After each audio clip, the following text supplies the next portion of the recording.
Hi guys! Ngayon guys, may ipapakita ko sa inyo na view. Hindi siya masyadong maganda pero okay naman.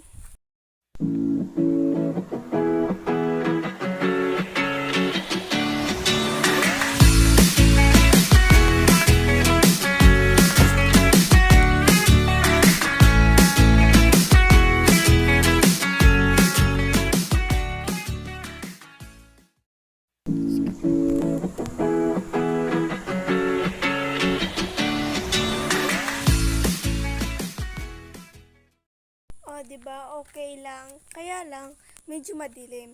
Dito guys, meron pa akong ipapakita sa inyo.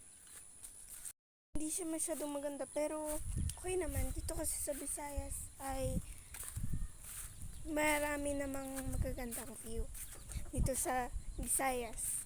Barangay Carolan, Cabancalan City, Negros Occidental. O, kompleto yan ha.